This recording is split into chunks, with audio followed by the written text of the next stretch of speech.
Hello viewers, Ashish విద్యార్థి పుట్టి పెరిగింది కేరళలోని కన్నూర్లో. ఆశిష్ తల్లి కథక్ డాన్సర్, తండ్రి థియేటర్ ఆర్టిస్ట్. ఆశిష్ ఇంటి పేరు విద్యార్థి అనేది ఇండియా విభజన సమయంలో కాన్పూర్లో చనిపోయిన ఫ్రీడమ్ ఫైటర్ గణేష్ శంకర్ విద్యార్థి ఇంటి పేరుని ఆశిష్ తండ్రి తన ఇంటి పేరుగా మార్చుకున్నారు. ఆశిష్ మొదట హిందీ సీరియల్లో యాక్ట్ చేసేవాడు. ఆ తర్వాత కన్నడ మూవీ ఆనంద్తో సినిమాల్లోకి ఎంట్రీ ఇచ్చాడు. ఆ తర్వాత చాలా పాత్రలు చేసిన హిందీలో బ్రేక్ ఇచ్చిన మూవీ మాత్రం నాజాయజ్ and bhaji movies.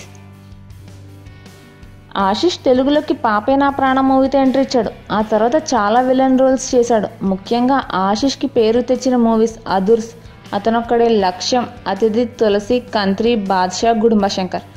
Nandini Reddy direct చేసిన అలా మొదలైంది మూవీతో తనలోని కామెడీ యాంగిల్ని కూడా చూపించాడు ఆశిష్. ఆశిష్ సీరియల్ నటి అయిన రాజోషిని 1986లో వివాహం చేసుకున్నారు. రాజోషి హిందీ సీరియల్స్లో యాక్ట్ చేస్తారు. ప్రస్తుతం స్టార్ ప్లస్లో సుహాసిని సి ఏక్ లడ్కీ సీరియల్లో యాక్ట్ చేస్తున్నారు.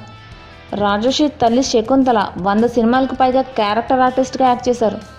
కొన్ని సినిమాల్లో మెయిన్ లీడ్గా కూడా చేశారు. శకుంతల మంచి సింగర్ కూడా. ఆశిష్ రాజోషికి అతి విద్యార్థి అనే కొడుకున్నాడు. ఆశిష్ తన నటనకు గాను రివార్డ్స్తో పాటు అవార్డులు అందుకున్నాడు. నేషనల్ అవార్డు ద్రోకల్ అనే మూవీకి రాగా 3 సార్లు ఫిల్మ్ఫేర్ అవార్డ్స్ అందుకున్నాడు.